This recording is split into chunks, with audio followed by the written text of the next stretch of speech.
con mucho cariño, con mucho afecto a todos y cada uno. Esperemos que hoy tengamos una buena señal para transmitirles a cada uno de ustedes esta hermosa y maravillosa palabra de nuestro Dios. Así que, bueno, mis hermanos, ya estamos listos. Todos aquellos que más tarde se puedan conectar, todos aquellos que tengan esa necesidad de recibir la palabra del Señor, pues sean bienvenidos en este momento.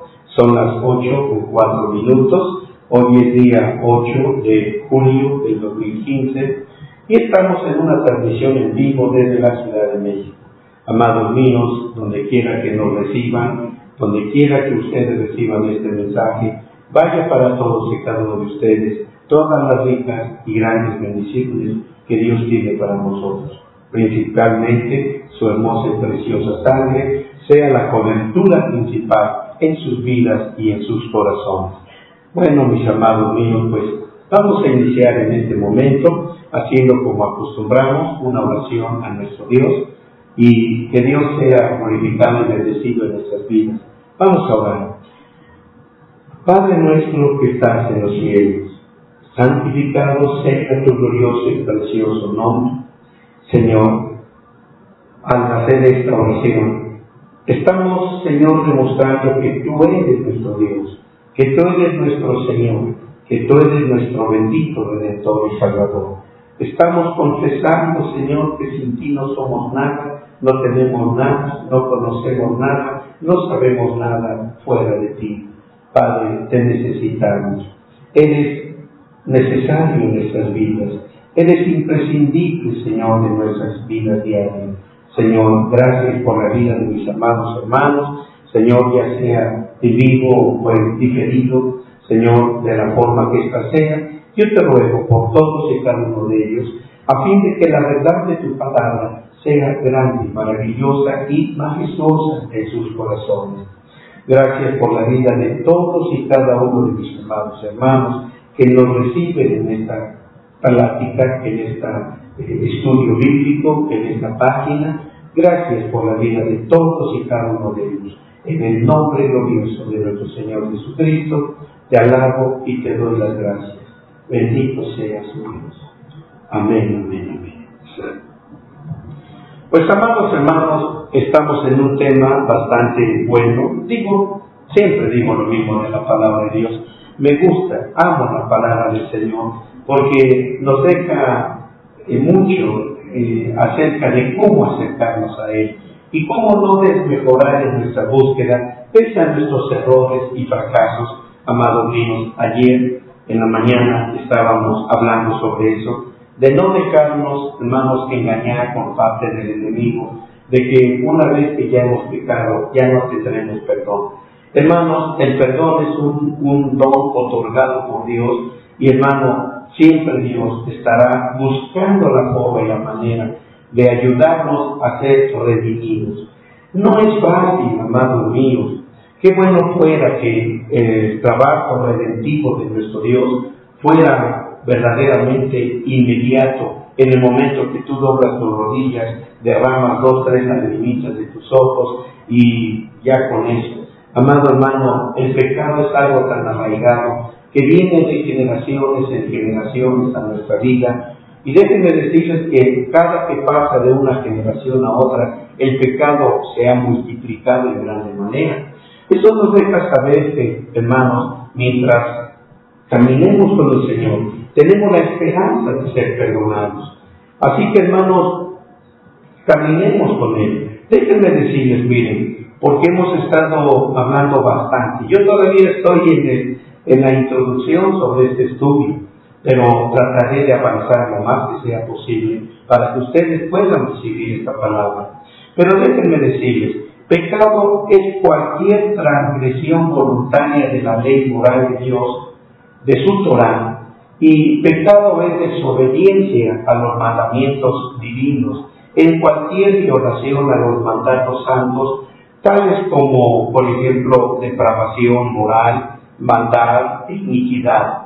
El pecado no solo incluye, amados míos, acciones, también es pecado ser negligente para cumplir obligaciones, todos los malos pensamientos, malos propósitos, malas palabras y pues todas aquellas cosas que van contrarias a la ley Torah de nuestro Dios.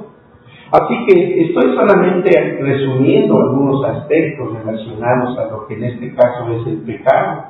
Puede consistir también en actos de comisión, cuando la ley divina conocida es violada, o actos de omisión, cuando un mandamiento positivo, un mandamiento divino o una norma en el deber es voluntariamente desobedecida. Estos son los dos tipos de pecado que continuamente nosotros hemos oído, pero a lo mejor no llegamos a una conclusión acerca de ello.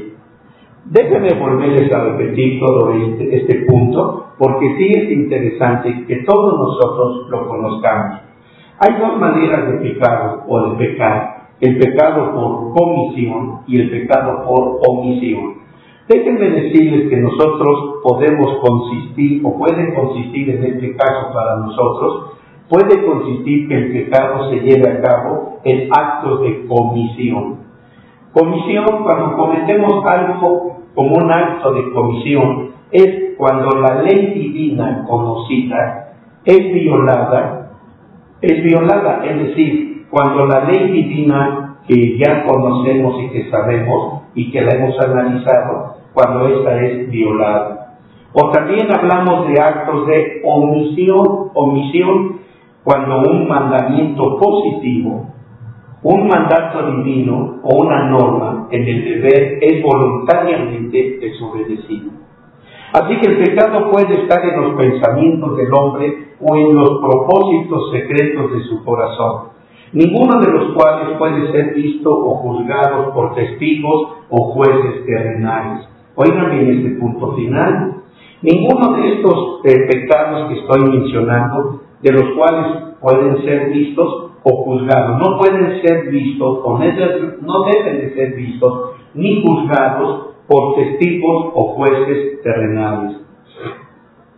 Por el otro lado, la palabra hebrea para pecado tiene la connotación de quitar o alejar, por decirlo así, una brasa del fuego.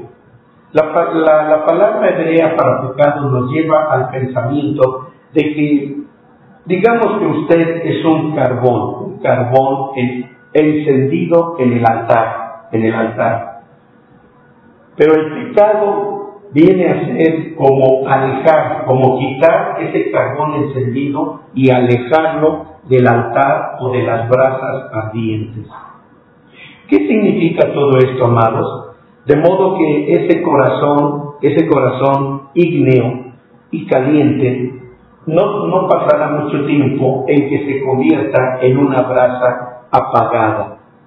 Cuando el hombre desobedece a Dios, amados míos, cuando el hombre desobedece a Dios, quita su alma de la cálida y resplandeciente presencia de Dios, quita su alma de esa cálida y resplandeciente amor de Dios, y su alma se convierte en una brasa fría, sin la ardiente y fulgurante presencia del Espíritu de Dios, de su nombre y de su gloria dentro de él. Hermanos míos, la ofrenda por el pecado es una ofrenda hecha precisamente para expiación del pecado. Así que entonces, vemos por ejemplo una cita en 2 de Corintios 5:21. La palabra de Dios dice de esta manera: al que no conoció pecado, hizo pecado por nosotros, para que nosotros fuésemos hechos justicia de Dios en él. Hermanos míos, Jesucristo se dio a sí mismo como un sacrificio en ofrenda por el pecado del ser humano, para quitar precisamente el pecado del hombre. Jesucristo fue el mediador perfecto, justo y santo, porque nunca jamás conoció pecado. Y aunque Jesucristo nunca jamás fue pecador, fue hecho una ofrenda por el pecado, un sacrificio por el pecado del hombre.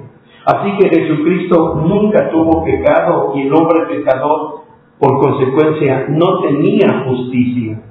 De manera que Jesucristo quitó lo que el hombre tenía. ¿Qué es lo que el hombre tenía? Pecado. Y le dio, hermanos, lo que no tenía. ¿Qué es lo que no tenía? Una vestidura de justicia. Ahora, como dicen las Escrituras, justificados pues por la fe, tenemos paz para con Dios por medio de nuestro Señor Jesucristo. Desde el principio, amados míos, Dios mostró su provisión de sangre a Adán y a Eva, a Caín y a Abel, a Noé, a Abraham, a Isaac, a Jacob. Dios proveyó todo el tiempo de esa sangre. Sin embargo, no fue sino hasta el tiempo de Moisés y de la construcción del tabernáculo del Antiguo Testamento, que entonces fue cuando Dios empezó a revelar las tres divisiones de la sangre que comprenden su provisión completa de sangre. Este punto que estoy ahorita mencionando, amados míos, lo hemos venido manejando acerca de la ofrenda de sangre por el pecado, ofrenda de sangre del todo quemada y ofrenda de sangre de paz. Esto, hermano, fue una provisión que Dios especificó de una manera más completa para la humanidad, para que el hombre nunca olvidara, hermano, que él quedaría descubierto o quedaría desnudo sin esa vestidura de justicia. Amados míos, pese a que Dios ha dado ese vestido de justicia, nuestro trabajo es hacer más grande esa justicia de Dios en nuestras vidas, viniendo con verdadero arrepentimiento delante de Dios por cada pecado que cometemos. Hermanos, el pecado está a la puerta de nuestro corazón y como yo les dije hace un momento, al ir pasando el pecado de generación en generación a través de la gente, a través del proceso de las generaciones, el pecado ha ido aumentando. No crean ustedes que, miren, por ejemplo, la Biblia nos enseña claramente que el pecado nos afecta hasta mil generaciones tras de nosotros. Ustedes no pueden pensar que, por ejemplo, yo en mi caso, como dice la Biblia, tomemos el ejemplo de la Biblia. Si yo ahorita, en este tiempo que estoy viviendo, me viene afectando 1000 generaciones atrás de pecado, no puedo pensar que donde empezó el número 1 para después de ahí llegar al 1000, que soy yo ahorita, por decirlo así, a ver si mi ejemplo lo puedo explicar.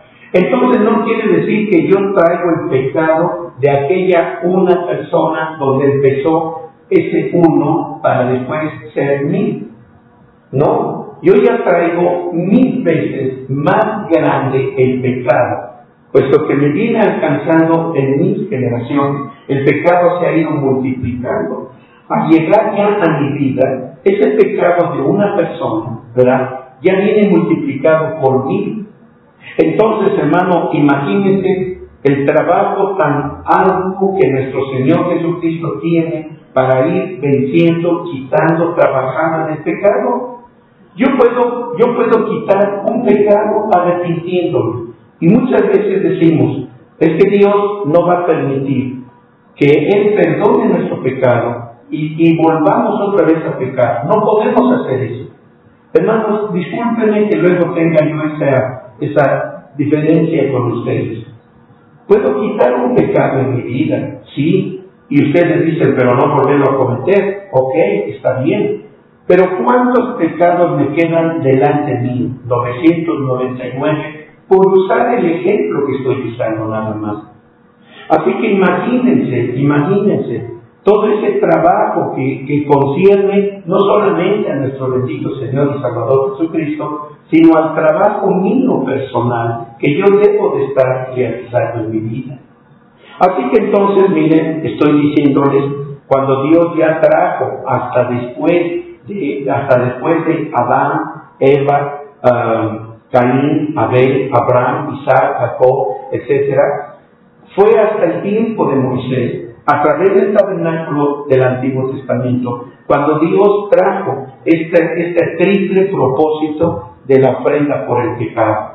Así que entonces, mis hermanos, pueden ustedes ver que de una forma u otra Dios nos trajo una triple provisión. Y a fin de que estos cuadros, amados míos, o tipos, puedan entenderse claramente, pues es útil presentar ahora el diseño del tabernáculo y su mobiliario, tal como Dios se lo dio a Moisés en el capítulo 40 de Éxodo. Hermanos, luego, a medida que progresemos en este estudio y avancemos en él, será posible únicamente, hermanos, seguir poco a poco al sacerdote, a medida que ministraba la sangre en el tabernáculo. Así que entonces, mis hermanos, tipificando de esta manera el ministerio de la sangre de nuestro bendito Señor y Salvador Jesucristo, quien vino a ser, como dice la Escritura en Hebreos 9, del 1 al 11, vino a ser el más perfecto tabernáculo. Esto, hermano, pues lo podemos ver claramente en la hermosa palabra del Señor. Voy a enfocar aquí, hermanos míos, la estatura del tabernáculo y voy a proceder a mencionarles algunos aspectos importantes sobre ello. Así que aguarden un segundo, porque ahorita vamos ahora sí a específicamente trabajar aquí en el tabernáculo, a fin de poder mostrarles a cada uno de ustedes el ministerio de ese tabernáculo. Y voy a ir despacio, a hacer un panorama, para que ustedes puedan, hermanos, tomar nota, si es que así lo quieren hacer. Aguarden un segundo.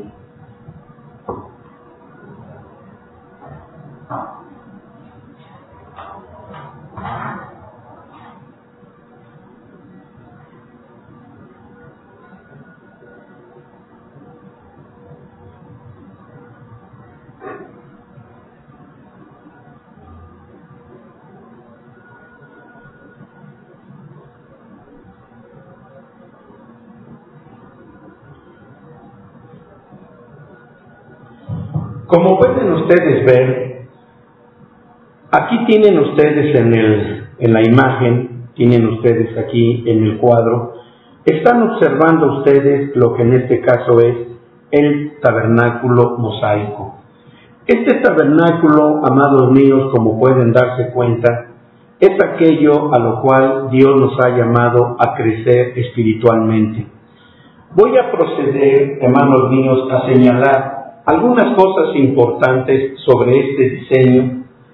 Este diseño es el tabernáculo mosaico. El tabernáculo mosaico que representa al Señor Jesucristo, y como ya se los dije, este es precisamente lo que la palabra de Dios nos enseña en el libro de Hebreos, capítulo 9, versículo 1 al 11. Ahora, voy a tratar, hermanos, no de aclarar, de mencionar algunos aspectos. Por ejemplo, empecemos por el hecho de que el tabernáculo, en este caso, el tabernáculo habla de los 4 puntos cardinales. Así que, en este caso, vamos a tratar, hermanos, de estudiar. Aquí tenemos, por ejemplo, en este punto tenemos el lado que corresponde al este, o conocido como el oriente. Si seguimos la trayectoria hacia la parte de arriba, tenemos el occidente, tenemos el el oeste. Aquí oeste, oeste, oriente, occidente. Luego tenemos en este lado el lado norte. Siguiendo la línea tenemos el lado sur. Y esta es la parte que corresponde al lado sur. Así que tenemos oriente, occidente, norte y sur. Lo cual, si ustedes ven el señalador, y lo que los judíos tanto niegan y tanto odian, y que le llaman una estaca en vertical únicamente, yo no sé dónde ellos pueden, entonces, si son judíos, y son conocedores de la Torá, verdad de Dios, ellos deben saber exactamente que el tabernáculo estaba hecho en forma de una cruz y no de una estaca. Así que la blasfemia más grande que estos infames pueden decir acerca de la provisión de Dios, pero bueno, ese no es nuestro punto. Ahora, hablemos de este primer mueble. Este es el altar de bronce. Este es el altar de bronce. En la Biblia, en las Escrituras, ustedes pueden ver descrito esto en Éxodo capítulo 40. Éxodo capítulo, voy a ir despacio, hermanos, para que ustedes tengan todo el cuadro general. Estoy en el altar de bronce, al señalar para ustedes aquí lo estoy señalando. Esto está en Éxodo capítulo 40, versículo 6, versículo 8 y versículo 29. Bueno, creo que estoy omitiendo algo. Estoy omitiendo algo, pero ahorita lo voy a mencionar nuevamente. Vuelvo a repetir, estamos aquí en el altar de bronce, Éxodo capítulo 40, versículos 6, 8 y 29. Pero antes de eso, perdónenme, estoy omitiendo algo. Aquí había una puerta. Ustedes recordarán que había una puerta que estaba bordada con 4 diferentes hilos de 4 diferentes colores. Y bueno, este es otro asunto, no voy a entrar en detalle porque no es mi tema ahorita el tabernáculo, solo estoy haciendo un pequeño y breve resumen. Hablando de la puerta que había aquí, la cita bíblica sobre la puerta que había aquí es Éxodo capítulo 27, versículo 13 y 15, 13 y 15. Y luego tenemos Éxodo 38, versículo 13 al 15. 13 al 15. Éxodo 27, del 13 al 15. Y Éxodo 38, del 13 al 15. Recordemos, bueno, vamos a seguir. Ahora vamos con este mueble. Este es el siguiente mueble. Es el lavacro, es el lavar. El lavacro que estaba hecho de espejos de mujeres, que estaba hecho también de metal, que estaba fundido. Aquí habían aguas. Estas aguas tienen que ver con el bautismo en el nombre del Señor Jesucristo. Estas aguas bautismales tienen que ver con el nombre del Señor Jesucristo. El sacerdote venía y lavaba sus pies y sus manos aquí en este lavacro, porque era sus manos y sus pies lo único que no tenía en este caso vestiduras. No tenía vestidos, sus pies y sus manos estaban totalmente desnudos, pero ¿con qué creen que ellos cubrían sus pies y sus manos? Lo cubrían con estas aguas. ¿Pero qué significan estas aguas? Significan el nombre del Señor Jesucristo. Y esto del lavacro, el lavacro de bronce, lo pueden ver en su Biblia en Éxodo capítulo 40, versículo 7. Éxodo capítulo 40, versículo 7, versículo 11 y 12. Y también en el versículo 30 al 32. Repito, Éxodo capítulo 40, versículo 7, versículo 11 y 12, y de ahí se brinca al 30, del 30 al 32.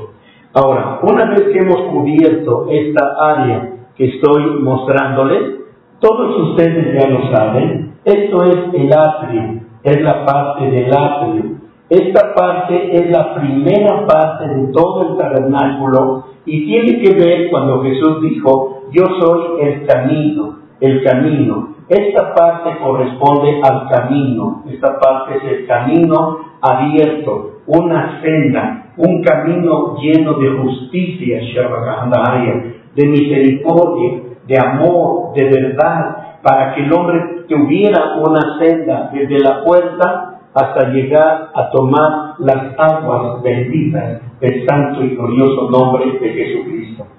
Luego de ahí nos vamos al siguiente mueble. El siguiente mueble es este que tenemos aquí, que es el altar de oro, también conocido como altar de la oración, altar del perfume.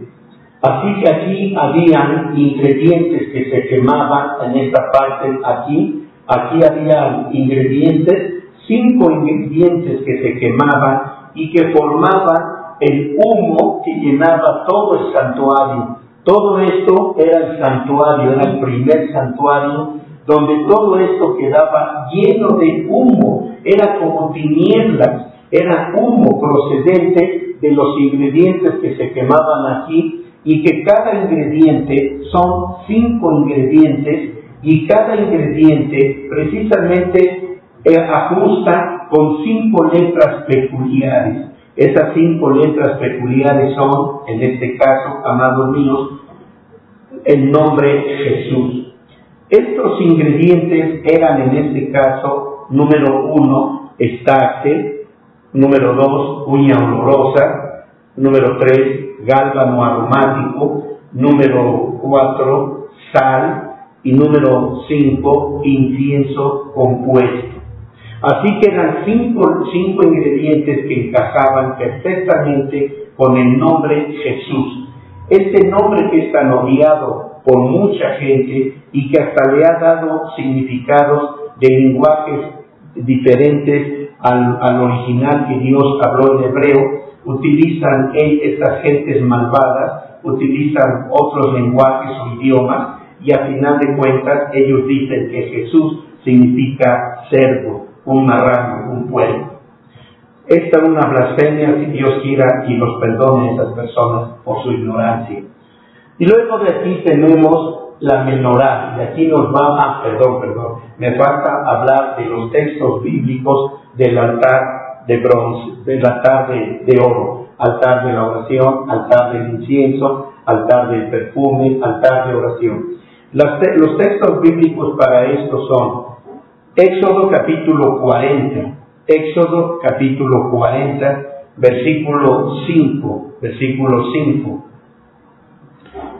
No sé si yo estoy dando bien los textos bíblicos, porque luego me equivoco en los puntos y comas para poder dividir los versículos, pero bueno, voy a continuar. Éxodo capítulo 40, versículo 5, de ahí nos vamos al versículo, podríamos decir, miren, en forma redonda, del 5 y se brincan al 26, y del 26 leen hasta el 28. Es decir, Éxodo 40, versículo 5, después se brincan al 26 para terminar en el 28. Luego tenemos aquí, ya les dije, el candelero. Este es el candelero de oro compuesto de 7 lámparas, pero la lámpara principal que estoy señalando, la caña central, vean aquí el señalador, la caña central tenía 6 brazos, vean aquí estoy intentando señalarlo. Estos 6 brazos corresponden al Señor Jesucristo engendrado, mientras que la caña central o el brazo central corresponde a Jehová Dios el Padre. Esto está en sus Biblias de una manera tan perfecta, tan detallada, que no hay razón para la ignorancia. Habían 7 lámparas que son la luz séptuple de sabiduría, entendimiento y conocimiento. Aquí había precisamente 66 flores, copas y almendras, dando a entender, mis hermanos, precisamente la cantidad de libros que tenemos en nuestra Biblia, 66 libros. Luego tenemos aquí que en cada lámpara había un pabilo, había luz, había calor, pues había fuego, y todo esto era la menorá, que significa la mente de Cristo. Esto, el candelero, lo pueden ver ustedes en Éxodo capítulo 40, versículo 4, y del versículo 4 se van ustedes al versículo 24 y 25. Vuelvo a repetir, este es el candelero de oro, en Éxodo capítulo 40, versículo 4, y del versículo 4 se van al versículo 24 y 25. Para resumir, esto entonces representa el lugar santo, que se puede decir que era el primer santuario, es el lugar santo. Aquí, hermanos míos, es donde entra la siguiente palabra que Jesús utilizó cuando dijo: yo soy el camino, yo soy el camino, yo soy la verdad, y falta la siguiente, que es la vida.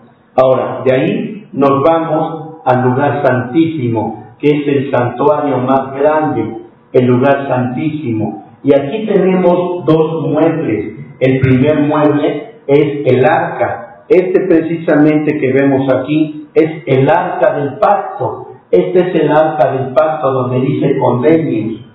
Y arriba del arca del pacto había, por así decirlo, una tapa que era el propiciatorio de oro, donde había estos querubines doblando una rodilla, tocando la punta de sus alas y su rostro mirando hacia donde está, en este caso, esta nube de la gloria Shekhinah de Jehová Dios. Bendito su santísimo nombre. Así que aquí tenemos el arca del pacto y el asiento de misericordia. Vamos a hablar, por ejemplo, en este caso, de ambos. Éxodo capítulo 40. Éxodo capítulo 40, para hablar de esto, hablar del arca y de la cornisa, que era en este caso el asiento de misericordia. Así que aquí tenemos Éxodo capítulo 40, versículo 1, del 1 al 3, y de ahí del 1 al 3 se brincan al versículo 21, Bueno, amados, espero haber dejado claro todo este cuadro, porque al final de cuentas todo esto, para cada uno de nosotros como cristianos, hablando del atrio, del lugar santo y del lugar santísimo, esto representa la estatura espiritual que Jesucristo dijo en Efesios capítulo 4, versículo 12 al 16, en un momento más lo vamos a leer, le vamos a dar lectura. Así que, mis amados hermanos, por favor, pueden ustedes ver cómo todo esto es la forma en que un cristiano debe crecer desde la puerta, desde los pies de Jesucristo hasta la cabeza, para poder ser quienes puedan decir que han llegado a la estatura del varón perfecto. Esto es lo que la palabra de Dios dice, que lleguemos hasta la estatura del varón perfecto. Bueno, mis amados hermanos, déjenme volver a reacomodar mi cámara para poder continuar con ustedes.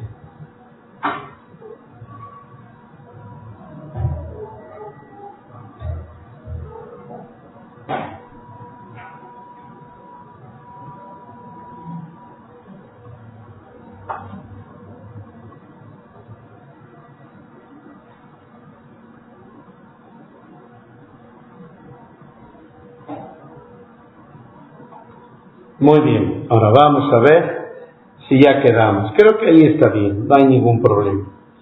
Bueno, pues vamos a continuar para poder hacer nuestro resumen de todo lo que estamos mirando aquí. Así que bueno, veamos entonces nuevamente el plan. Recordemos entonces, mis hermanos, que Dios le dio instrucciones a Moisés para que, como ya vieron ustedes, pusiera los muebles del tabernáculo en forma de cruz. La razón de esto es que Dios quería delinear un cuadro que pues daría a los hombres de todas las generaciones un concepto claro de las experiencias espirituales que se encuentran reveladas en la plenitud de la estatura de nuestro Señor Jesucristo. Hermanos, en el Antiguo Testamento, como todos sabemos, Moisés tuvo la revelación de la plenitud de la estatura de Jesucristo, pues obviamente a través de tipos, sombras, semejanzas, figuras que estaban colocadas y que fueron dichas por Dios que fueran puestas en el tabernáculo de Dios. Así que entonces, hermanos, en el Nuevo Testamento, el Santo Espíritu de Dios reveló al apóstol Pablo la estatura real y completa del Cristo resucitado. Posteriormente, en su carta para la iglesia de Éfeso, Pablo expuso, hermanos míos, la revelación de que los creyentes deben crecer a la medida de la edad de la plenitud de Jesucristo, desde los pies hasta la cabeza. Esto vamos a verlo ahorita, mis hermanos, en Efesios capítulo 4, versículo 12 al 16.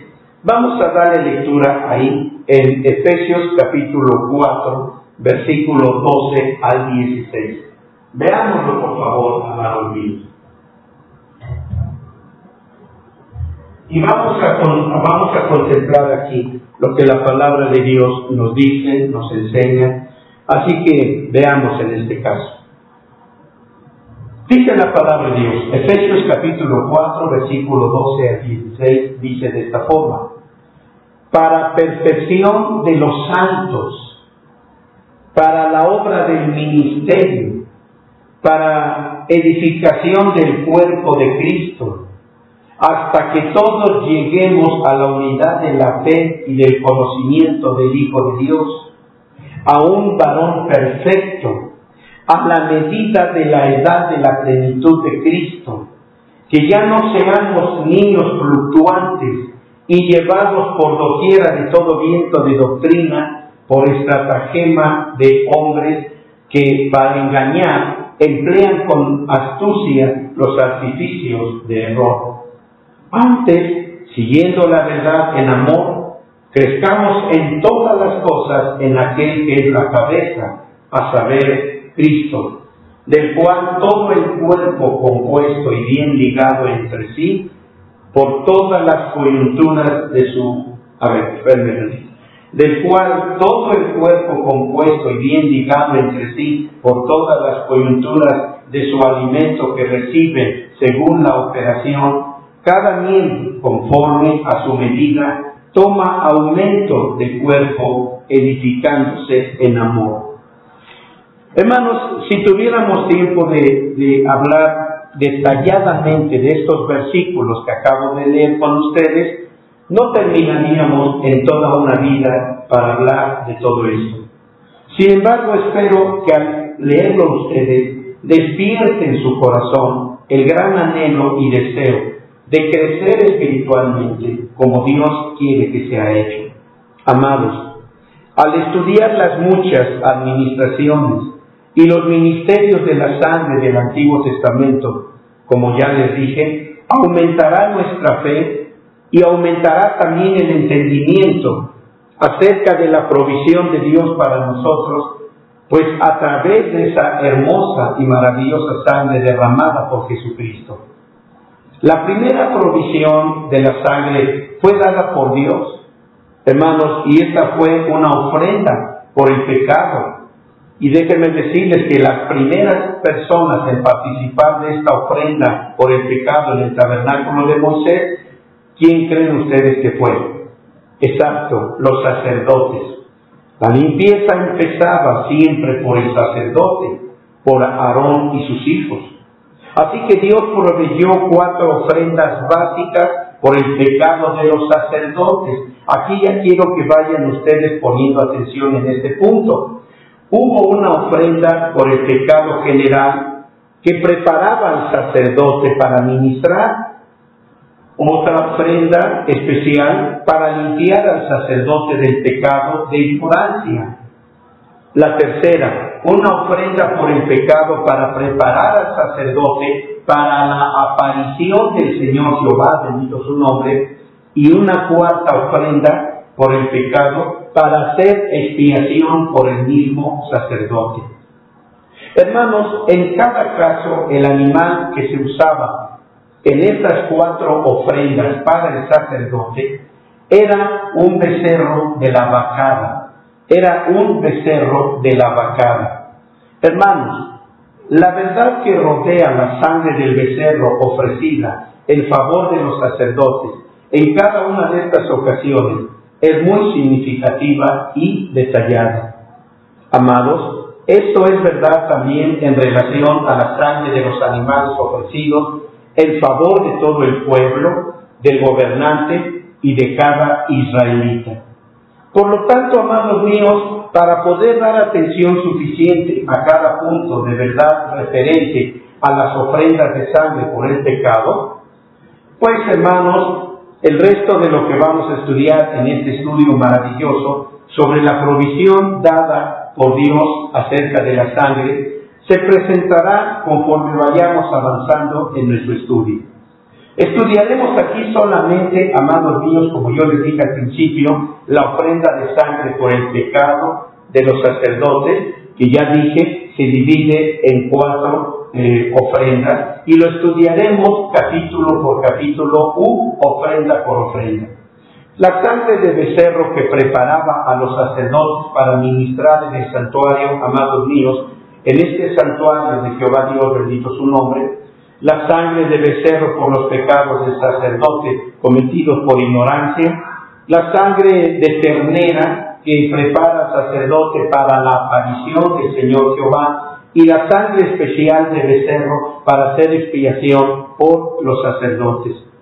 En estos estudios, amados míos, que nos vamos a llenar de todo tipo y semejanzas y que están proyectados a través de diferentes animales que eran utilizados en el tabernáculo del Antiguo Testamento, vamos a observar y vamos a mirar y vamos a tener el privilegio de poder mirar hermosos cuadros o semejanzas de lo que vino a ser la realidad final con el sacrificio del Señor Jesucristo cuando Él fue a la cruz. Y vamos a observar también, hermanos, el ministerio de su sangre para cubrir todos y cada uno de los aspectos del pecado del hombre en contra de Dios y de su santa Torá. Hermanos míos, déjenme decirles, y con eso termino, es realmente mi anhelo y mi deseo delante del Señor que la gratitud, el gozo, el entusiasmo y el amor por Dios y por su Hijo encuentren lugar verdaderamente, hermanos, en el corazón de cada uno de ustedes, porque ya, si Dios quiere, mañana iniciamos de lleno el estudio acerca de esto. A fin de que usted, mire, hermano, pueda tener un cambio en su vida y un amor y una razón muy grande del por qué, al conocer por qué Dios ha puesto tanta atención en el estudio acerca de la sangre. Así que entonces, mi hermano, usted podrá apreciar y glorificar y bendecir más ampliamente el nombre del Señor una vez que usted llegue al conocimiento de esto. Hasta aquí termino mi introducción acerca del estudio de la sangre. Amados, que Dios traiga mucha bendición para ustedes y para todos aquellos que en forma diferida inmediatamente puedan ver este estudio y puedan compartirlo primeramente para ustedes, y una vez que todo esto sea formado en sus corazones, ustedes, no dudo, podrán compartir este estudio con mucha gente que tiene tanta necesidad de oír acerca de esta maravillosa sangre. Bendita sea su sangre, alabada sea su sangre, glorificada sea su sangre, bendito sea el nombre de nuestro Dios. Oramos a nuestro Dios. Mi buen Dios y Padre eterno, ¿cómo llegar, Señor, a un punto donde pudiéramos nosotros verdaderamente agradecer con sinceridad, con profundidad, todo este asunto relacionado a la sangre? Mi Señor Dios, por favor, bendice nuestras vidas con una gran gratitud por tu sangre maravillosa, por el ministerio eterno y sempieterno de tu sangre. Por eso necesitamos, Padre Dios, conocer este mensaje. Yo te suplico, Padre Dios, que tú sigas usando mi vida y la uses aún más, a fin de poder compartir, Señor, esta palabra. Señor, si yo soy el vaso por el cual tú vas a derramar esta revelación de tu sangre, lávame, límpiame, santifícame, Señor, para poder compartir con todos los demás, Señor, este estudio de la sangre, y que cause una impresión profunda, honda y indeleble en la vida de todos y cada uno de mis amados hermanos que nos escuchan en vivo o en diferido. Padre, te lo ruego. Y así, Señor, en el nombre glorioso de Jesucristo, Señor, yo te suplico y te ruego Que la gracia del Señor Jesucristo, el amor de Dios, la comunión y la participación de tu Santo y bendito Espíritu sea con todos y cada uno, ahora y siempre, hasta el día de tu pronto regreso. Gracias, Jesús. Amén. Amados míos, que Dios los bendiga, que Dios los guarde. Si Dios quiere, si Dios lo permite, hoy a las 6 de la tarde estaremos aquí nuevamente en nuestra serie de estudios cotidianos. Que Dios los bendiga, que Dios los guarde.